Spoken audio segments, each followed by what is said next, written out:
We are at the forefront of many innovative and exciting things developing in the world of senior living. With Tim Mallad, CEO of Forefront Living, as our guide, this show will shine a light on how older adults can embrace these changes to live active, happy, fulfilling, and thriving lives. Through discussions with senior living and hospice professionals, architects and designers, and people of all ages, will help today's seniors envision the art of the possible and take steps toward achieving the future of their dreams. Welcome to At the Forefront. Welcome to At the Forefront. I'm Tim Mallad, CEO of Forefront Living, and I'm very happy to welcome everyone here today. We have a very special program. John Luckadoo. Lucky, as we call him, is a resident at Presbyterian Village North. During World War II, Lucky flew 25 missions as a B-17 bomber pilot in the U.S. 8th Air Force during the Second World War. He and his group served against very heavy odds with determination to defeat Nazi Germany. His group was called the Bloody Hundredth, and bloody not because of their success rate, but because of the number of casualties that they experienced during the war. Lucky and his group were the first group to lead the daylight bombing raids on Nazi Germany in 1943. Can you tell us about, first, how you attempted to join the Canadian Air Force prior to us officially entering the war, and then about what happened after Pearl Harbor? Between my freshman and sophomore year in college at the University of Chattanooga, which is now part of the University of Tennessee, my best friend and I decided that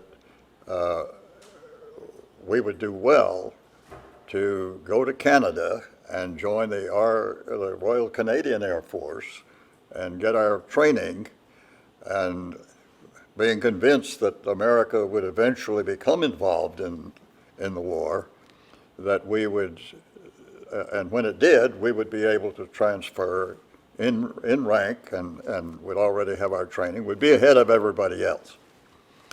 And so we applied and were accepted and got the applications to fill out, and discovered that they required parental consent because we were still underage. And Sully, my friend, went home and explained what we were going to do to his mother. And she said, well, Sully, if you really feel that this is what you should be doing and should do it, you have my blessing.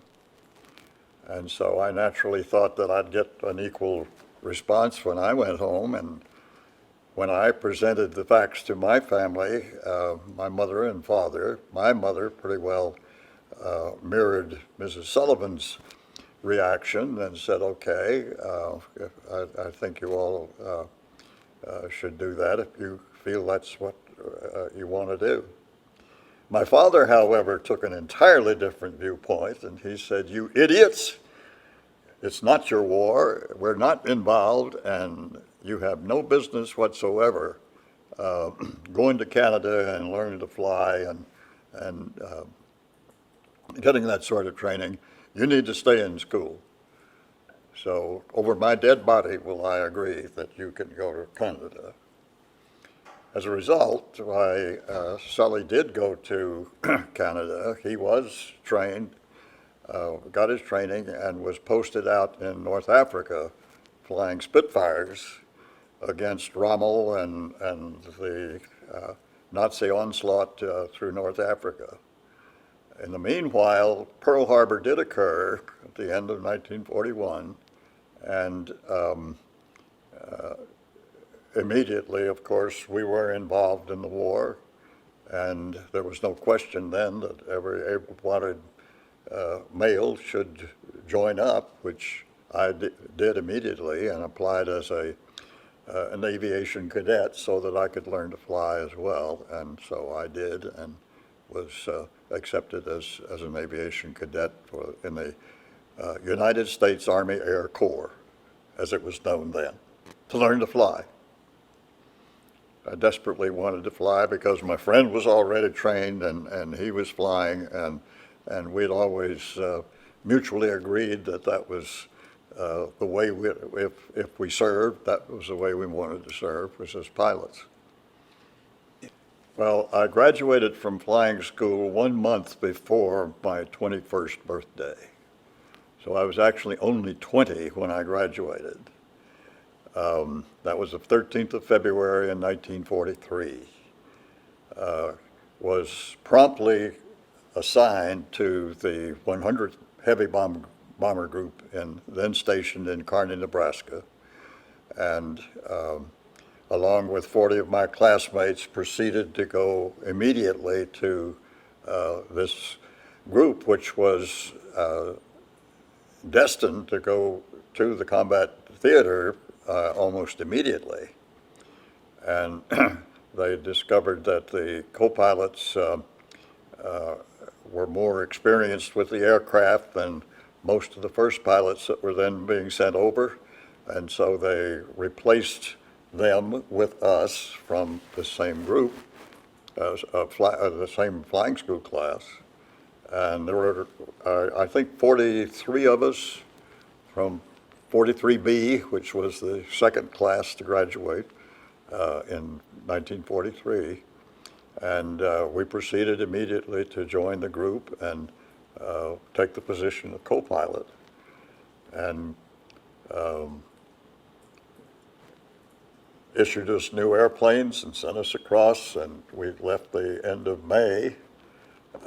We reported around the 1st of March, and so we had very little time to train or become acquainted with the equipment or with the crew or be prepared at all to go to combat, but they sent us anyway, and that's how we got there. Well, of course, as the co-pilot of the crew, you're second in command, and that meant that you would take over if anything incapacitated the pilot. The morale of the crews was severely affected by having co-pilots that they'd gone all the way through the pre-combat training with suddenly removed, and we were barely out of flying school and had no familiarity with the aircraft or with the training. Didn't have the benefit of the training that they had had. So we were at a disadvantage. But as leaders, we had to assume the position of not only learning the aircraft and learning all about the aircraft that we could, but we also had the rather formidable chore of being able to manage the crew if we had to. So that made it awkward. It made it very unhandy for us to be thrust into that position, but we had to learn and recognize the individual abilities and talents of various members of the crew so we could depend upon them to perform their function, and they could depend upon us to perform ours. So those were the circumstances under which we were reluctant leaders. So in closing, is there anything that you would like to touch on that we haven't touched on, or any other thoughts in closing this interview? Only that I think in whatever you do in life, you have to believe in yourself. And if you lose that confidence, you've lost your life.